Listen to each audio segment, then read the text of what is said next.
Hello and welcome back on The Ripples. Today we'll be exploring purpose, leadership and business. And I have two incredible individuals who would be discussing global MBA in Impact Entrepreneurship. They will be telling us why this is important and then how is it going to have an impact in our community today. I'll allow them to introduce themselves and then the role they uphold.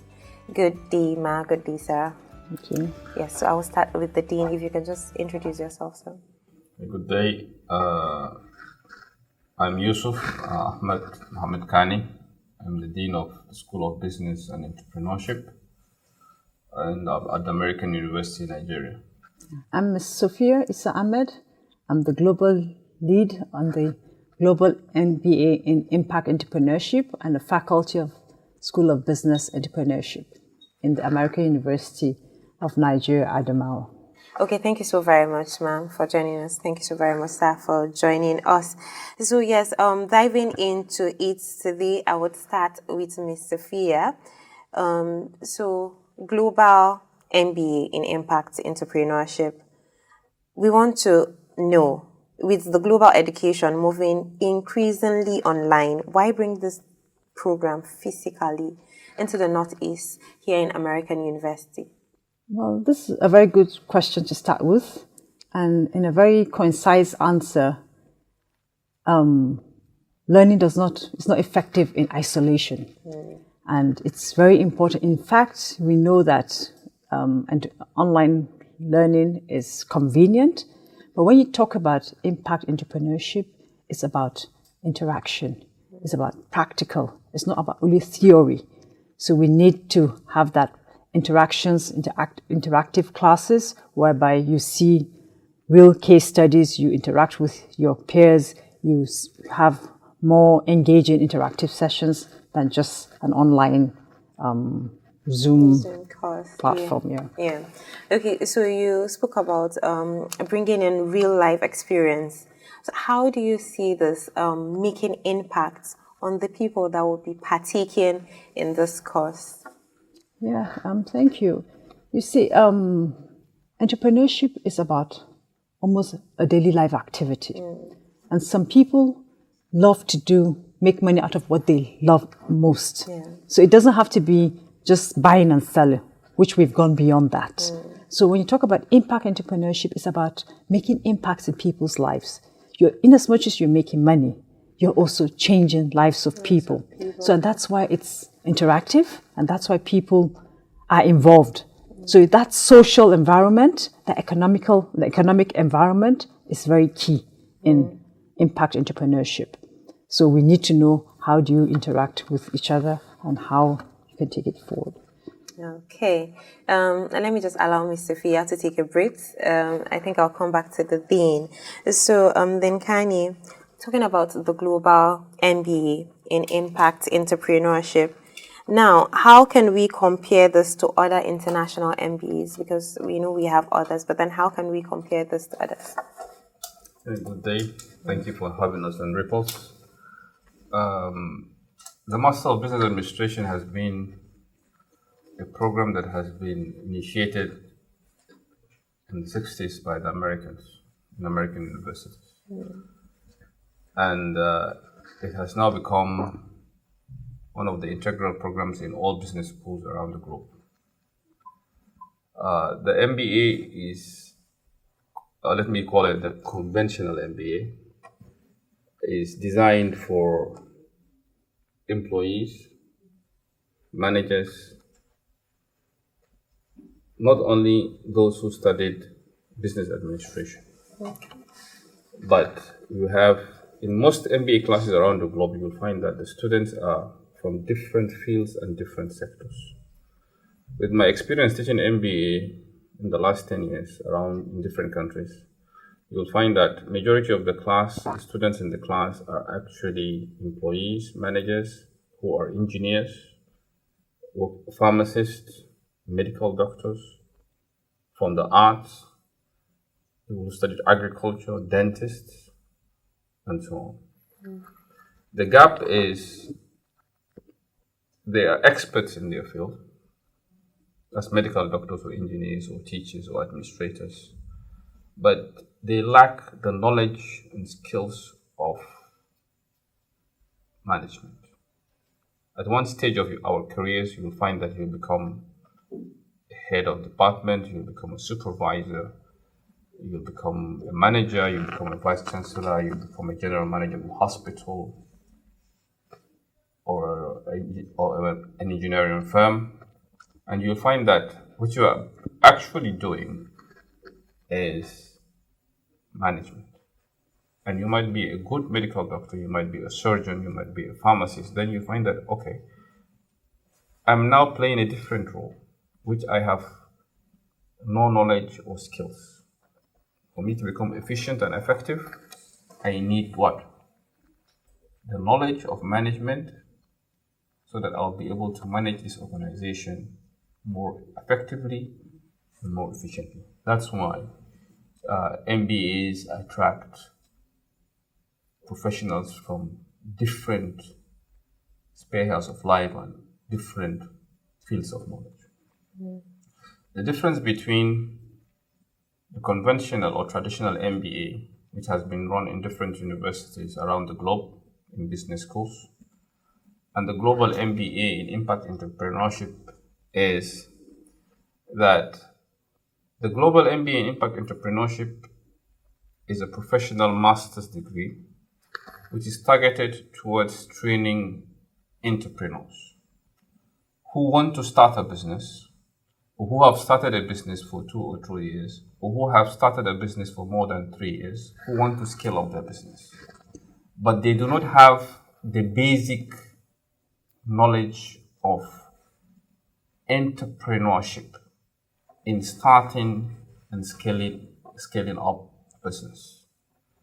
And what they don't need is the traditional conventional MBA, which is run in traditional conventional universities in business schools around the globe. So a gap has been identified around the globe that entrepreneurs need a different training from the MBAs. I've had a personal experience whereby we have had students who have joined the global MBA in Impact Entrepreneurship who already had MBAs and were working as managers. And we asked them, why do you want to join the global MBA in Impact Entrepreneurship? And the answer was, it helped us as employees, it helped us as managers, but now we want to start our own business and we're finding it difficult based on the knowledge and skills we have from the MBA and our work experience. So we're finding it difficult to start our own business. That's why we want to join the MBA. And there have been a lot of success stories whereby students have expanded and scaled up their businesses or successfully launched businesses or diversified businesses after joining the program in different African countries. Thank you so very much, Dean. You've actually said a lot. And my next question will be going to Ms. Sophia. So when Dean was actually talking, as well, answer. When Dean was actually talking, he said it's mostly for managers, entrepreneurs, people. So my question is, can a professional person, not an entrepreneur, take global MBA? And then how is it going to have impact on their own profession that they are doing? For instance, he made mention of a doctor, or let's assume a presenter like me.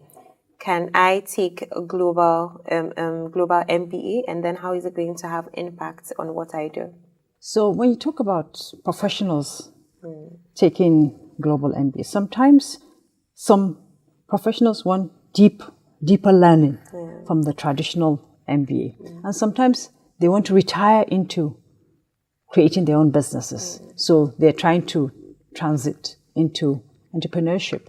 So it's not like maybe it's for the future or for additional skills, because when you're in the Impact MBA, you have practical skills.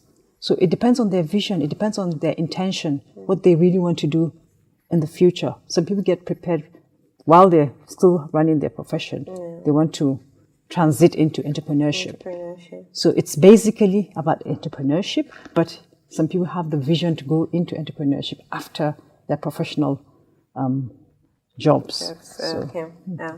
This global MBA in Impact Entrepreneurship, is it really about contextualizing global knowledge, or is for local application? So thank you for the question. It's a hybrid.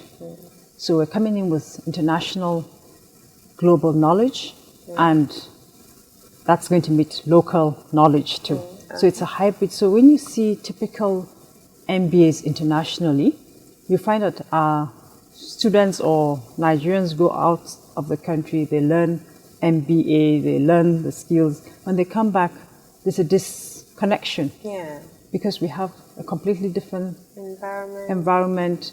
And in that environment, we have opportunities in our environment. We have the challenges in our environment. And that's peculiar to Nigeria only. So that's why the African dream comes in. And that's why when you narrow it down to the Nigerian concept, when we say we're coming in with international knowledge and we have the professors coming from the AUN bit, so it's going to create a hybrid. And that's what the global MBA is all about. Okay. I'll be going back to the Dean. So what is the real incentive for a Nigerian to choose this global MBA? Let me start by saying, as we know, Nigeria is a giant of Africa. In terms of population, in terms of the economy, in terms of the entrepreneurial mindset of Nigerians. Nigeria has a lot of, I don't think there are any statistics about the number of entrepreneurs in Nigeria. They are spread across the country. And quite a lot of entrepreneurs are running their businesses or enterprises without the basic knowledge and skills. It's like maybe they started a business on their own, it's trial and error. They inherited an enterprise or a business from their parents or family or friends, but they need to have the knowledge. For example, the type of courses we teach or are taught in the program are business model design. You need to design your own business model and improve on it. You need to study accounting for entrepreneurs. For example, the type of accounting that we study is actually focused on basic accounting knowledge, basic accounting skills, and we actually use the figures and the numbers in assignments and exams of actual businesses. So the student will be dealing with his own numbers, with his own figures. So he has a feel and touch of reality, of how the challenges he has faced along the line and how to improve on it. And that applies to other courses such as marketing, about strategy, about finance, about responsibility management, about developing business plans. The business plans are their own business plans. The strategy, you're going to develop a business strategy for his own strategy. The marketing, you're going to develop a marketing for his own business. So there's this feeling of this passion and ownership. Since this time around, it's not a theoretical business model, or it's not a case study from a foreign country or a case study from a multinational corporation. This time the case is my enterprise, my business. How do I market it? How do I account for my cash flow?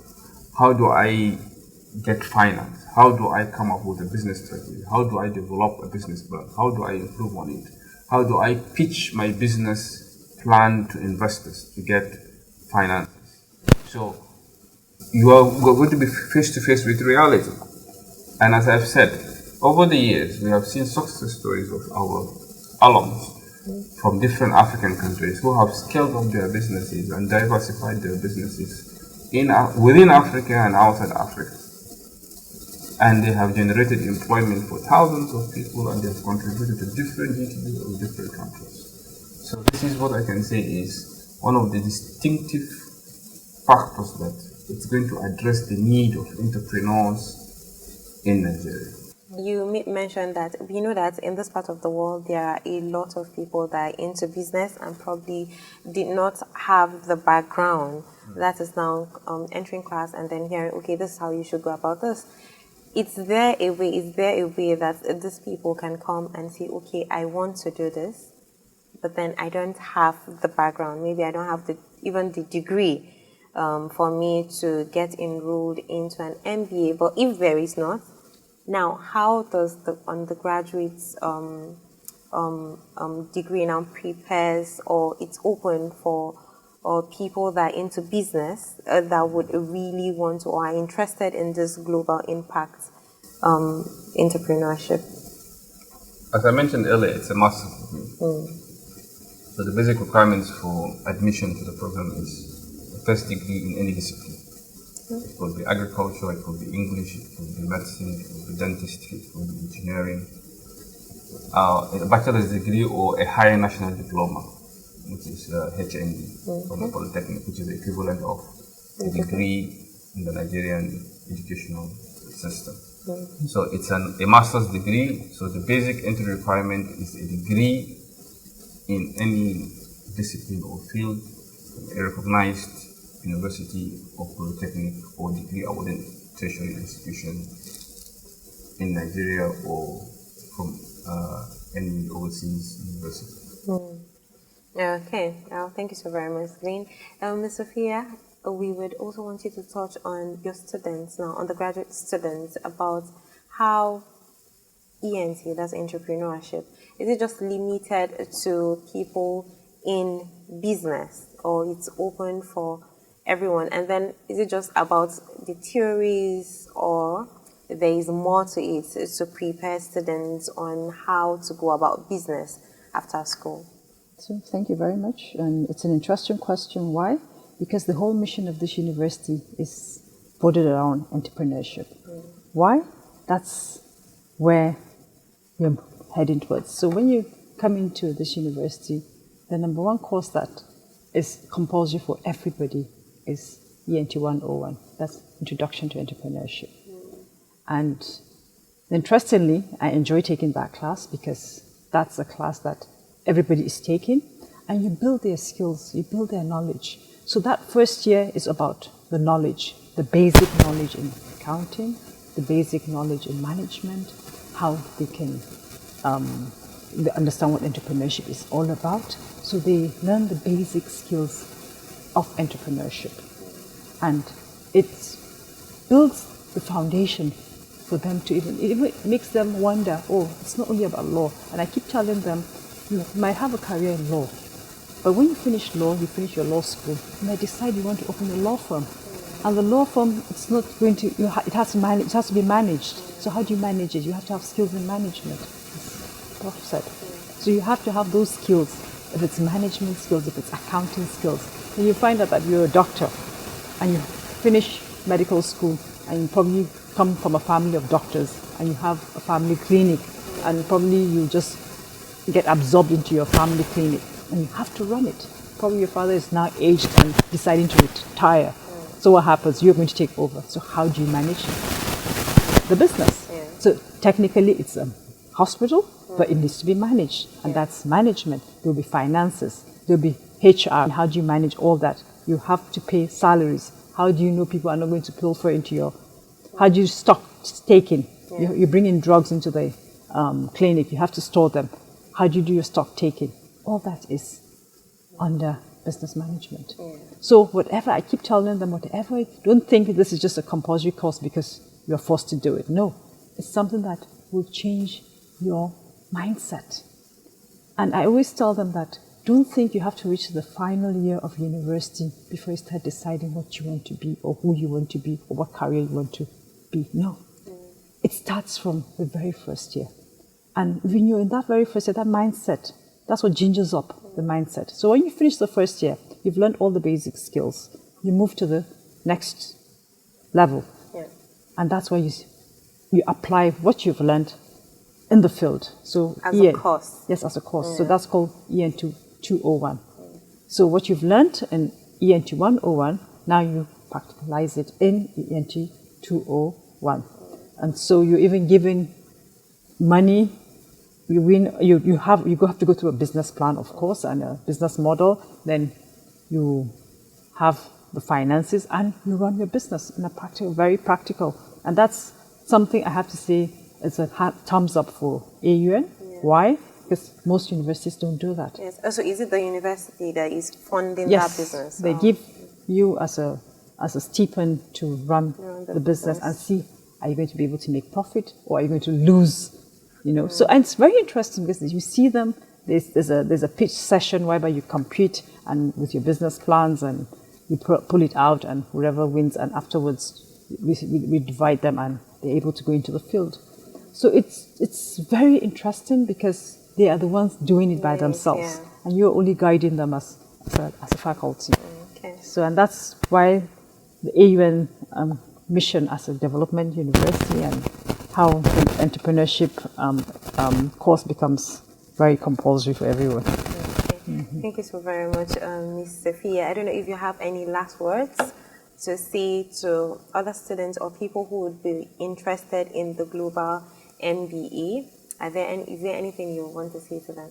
Well, all I would say is that the global MBA in Impact Entrepreneurship is a good venture for everyone that has a degree, and it's something that if you have a business idea, you should go through our website and enroll, because I'm sure and I can be certain you will never regret it. We're bringing in top class professors from Italy, which is a university that was opened over 100 years old in Milan, and it's value driven. It's a university that was based or built on values, and based on that, it became independent on its own.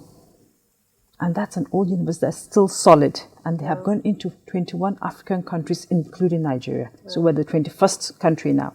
So I'm certain it can be a mistake for them to be in 20 countries in Africa. True. And we being the 21st, I think it's worth a try. And it's going to be definitely different from a typical MBA program. Thank you so very much, Ms. Sophia. And then if you're watching out there, Ms. Sophia is telling you that you should come and enroll. Benkani, I don't know, what is it that you would tell viewers? Why should they take this course, as well as adding to what Ms. Sophia has just said? We want to tell our viewers that we're starting the program in September 2025. And the first center will be at the Sheikh Musa Adwa Center in Abuja. So the program will be run in Abuja. The faculty will come from Italy to teach in Abuja, and our faculty will also fly from Yola to teach our entrepreneurs in Abuja. And we're open to expanding to other states in Nigeria where there is a need or demand for the program, such as Lagos, which is the business hub, Kano, Kaduna, Enugu, Port Harcourt, wherever we have entrepreneurs who require the program. So instead of them coming to Abuja or coming to Yola, we will go to Lagos, we will go to Enugu, we will go to Port Harcourt. We are open to go to any town or any city that requests the program to be opened. And we will go there physically and we will teach them. As we said earlier, it's not an online program. It's a hands-on MBA program that bridges between theory and practice. In addition, the MBA itself is the goals of the MBA is aligned with the SDG sustainable goals of the United Nations. So what we also teach and we try to implement is we ensure that the businesses are targeting one or two or three of the SDG goals that makes the business sustainable and a responsible business. In addition, it gives the participants an opportunity of networking among 20 African countries. And they can expand their businesses and partner with other alums who have similar business interests, who are in Kenya or South Africa or Egypt or Morocco or Zimbabwe, among the 20 countries in Africa. One of the interesting parts of the program also is that the participants in the 20 African countries, and when we launch in Abuja, in the 21st African countries, meet annually for an African business networking week, which is held in Milan. It gives an opportunity to interact with other African entrepreneurs from other countries. It gives an opportunity for business opportunities in Italy and Europe. And it establishes a very strong network among African entrepreneurs with their European partners. So, as we said, the program is designed for African entrepreneurs, and it's a practical, hands-on program that leads to an award of a global MBA in Impact Entrepreneurship. I hope I have been able to answer your question. Yes, you have answered my question, and then, of course, you've also hit the nail on networking, which this course also provides. And thank you so very much for joining us and then sharing this impactful initiative that would start in September. And with that, I, Blessing Morris, is saying thank you to the Marketing and Communications Department for putting in effort to see that this comes to the viewers. And bye for now.